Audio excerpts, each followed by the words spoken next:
Z these days so selfish, they only think about themselves, none of them want to have kids.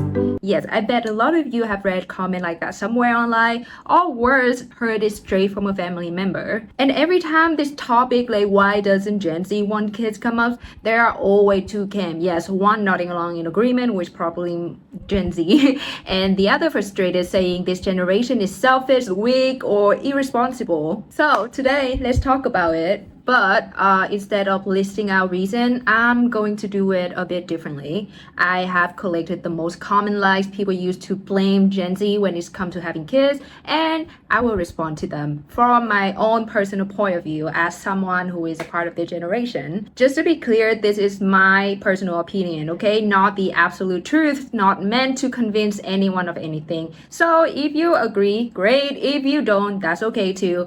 All right, let's get into it. This is probably the most common one, and to be honest, it's not entirely wrong. Gen Z does think about themselves more than previous generation did, but thinking about yourself isn't the same thing as being selfish. In an economy where everything is expensive, jobs are unstable, competition is brutal, the first thing we have to worry about is just being able to support ourselves. And even that isn't easy. What I'm trying to say is, when taking care of yourself is already a struggle, how are you supposed to think about taking care of another human being? In case you don't know, we barely own anything. Yes, we can't afford a house right now. Everything has to be earned the hard way. That's why so many Gen Z throw themselves into their career just to get some kind of footing, especially those from ordinary background whose family have nothing to pass down. And trust me when I say this, Gen Z, we don't want to be left behind. Nobody wants to be left behind, which is why you see so many Gen Z right now hustling themselves into exhaustion. Yes, because they have 3 jobs, 1 9 to 5 and 2 are freelancing job. We even have a name for it, the fear of being average. And respectfully, I don't think the internet talks enough about how exhausting that feels. Yes, people on the internet love making fun of the whole treating yourself culture. And this is actually the thing that I don't like. I don't like when people trying to make us feel guilty about spending our money on experience or spending our money on a nice meal after work or just like a short vacation. They like to call it reckless spending. They like to say, yeah, you can't afford a house because you spend all of your salary.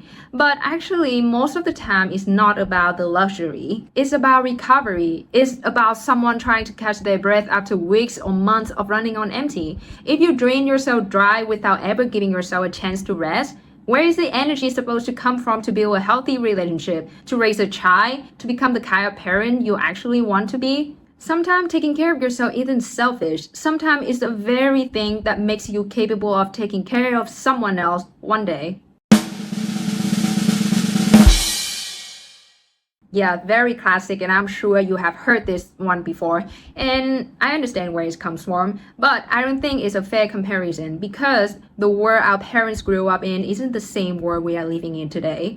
Years ago, raising a child looked very different. I remember we could spend the afternoon playing outside with the neighborhood children, and if my parents were busy, another adult nearby would often keep an eye on me. Community were smaller and life was slower, and people generally trusted each other more. Today, things feel different. Parents worry about where their children are, who they are with, what are they seeing online, and whether they are safe. Raising a child doesn't just require more time, it demands more attention, more emotional energy, and a level of constant awareness that previous generation often didn't have to carry. And our expectation of parenting have changed too. There was a time when providing food, clothes, or a roof over your child's head was considered enough, but today we expect more, and to be honest, I think that's a good thing. And yes, we are talking about emotional support, mental health, being present, listening to your child instead of simply providing for them. Now that we have realized that children don't remember what you gave them, but they remember how you made them feel,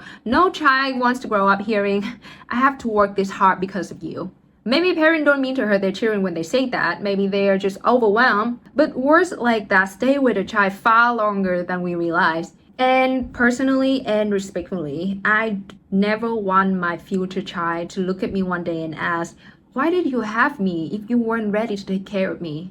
Not because I didn't love them, but because financial pressure slowly turned our home into a place filled with dread instead of security. So now, if you ask me, doesn't mean only wealthy people should have children. My answer to you is no, not really.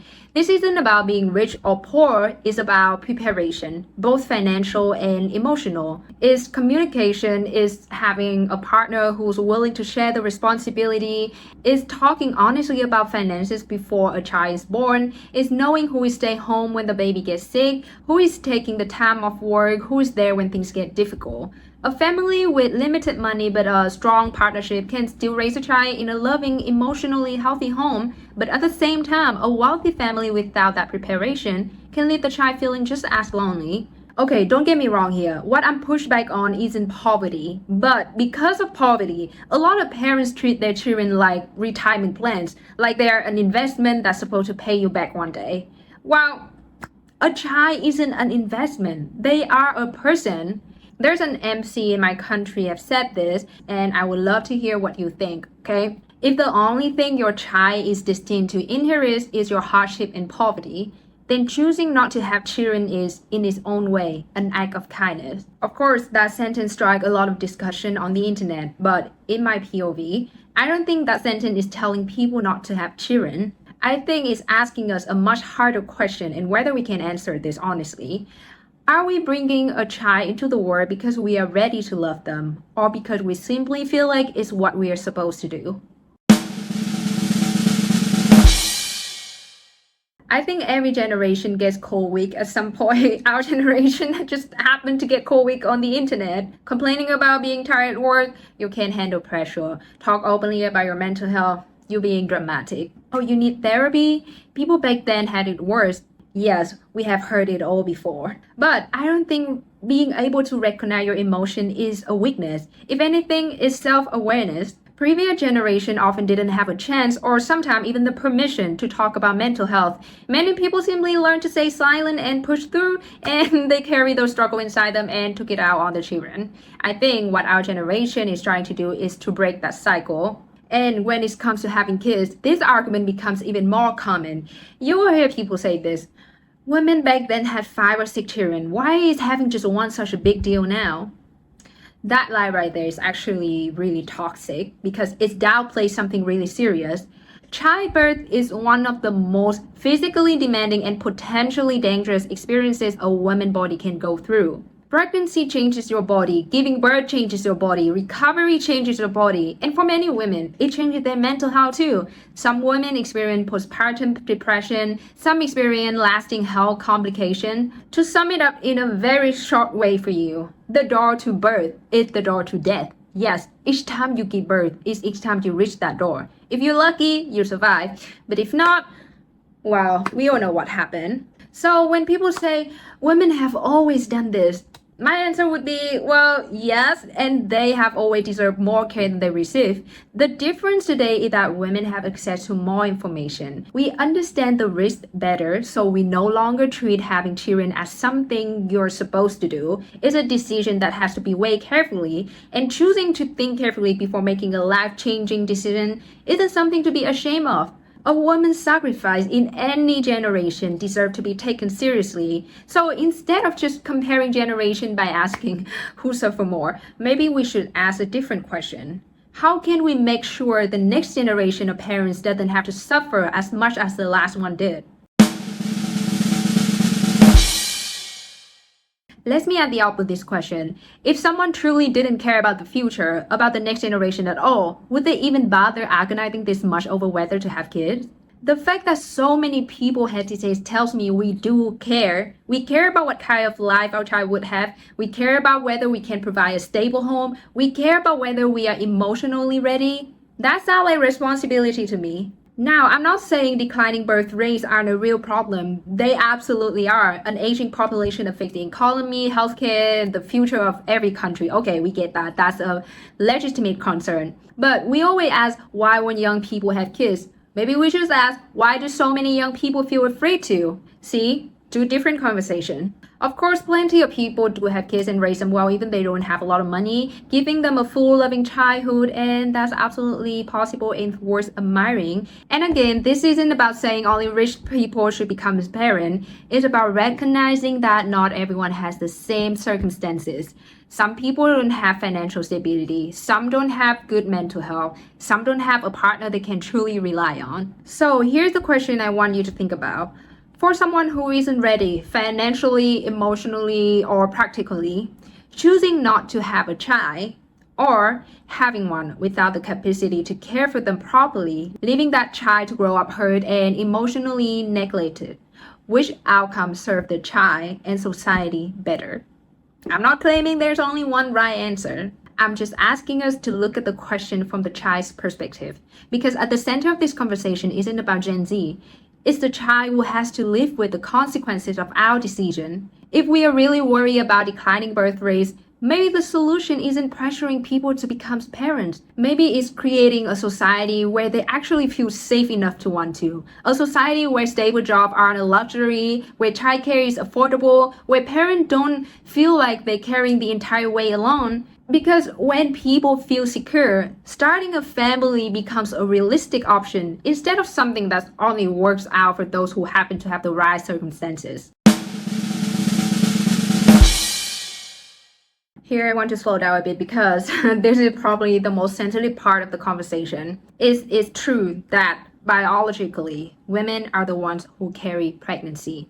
And many women choose to go through that experience willingly because they love the child they are bringing into the world. I think that's very beautiful. But choosing that sacrifice doesn't erase the sacrifice itself. Holding your baby for the first time can be one of the happiest moments of your life, but it can also be one of the most painful. The joy of seeing your child born is real, but it doesn't erase the pain of giving birth. And it doesn't automatically heal the physical and emotional toll a mother goes through afterwards. Those two things can exist at the same time. And to be honest, sometimes I feel a little sad when I saw older women dismiss the struggle of younger mothers.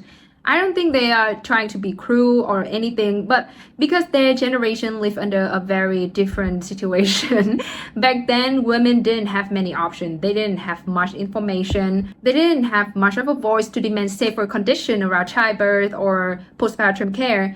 They endure it in silence, and at the time, enduring was pretty much the only path available. So when women today ask for better healthcare, better maternity leave, better postpartum support, or a partner who shares the responsibility of raising a child, I don't see weakness or making a big deal out of nothing. I see progress. I see people asking for conditions that should have existed all along. Bringing a child into the world is one of the biggest decisions a person can ever make. It shouldn't require unnecessary suffering just to prove that you are strong enough. So instead of arguing about which generation had it harder, maybe we should spend that energy making things better for the next one. Every generation of women has sacrificed something. The least we can do is make sure the next generation that come after us don't have to sacrifice quite as much.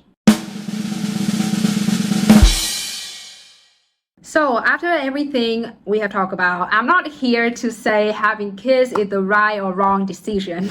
Okay, that's your own decision and no one has the right to force it on anyone else. For some people, becoming a parent is one of the greatest joy they will ever experience. For others, choosing not to have children is the decision that allows them to live the life that is right for them. But I don't agree with painting an entire generation with a few generic blame-heavy reasons. And also, I don't support extreme one-sided negativity around the topic of having or not having children happening online right now.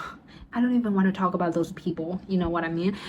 At the end of the day, this isn't just an individual issue, it's a societal one that's still figuring itself out. Young people need stable jobs to feel secure, women need a fair environment both in working and in childbirth, and partners need to understand that raising a child was never meant to be carried by just one person. So what do you think about the topic? Drop a comment below and I will see you in the next video.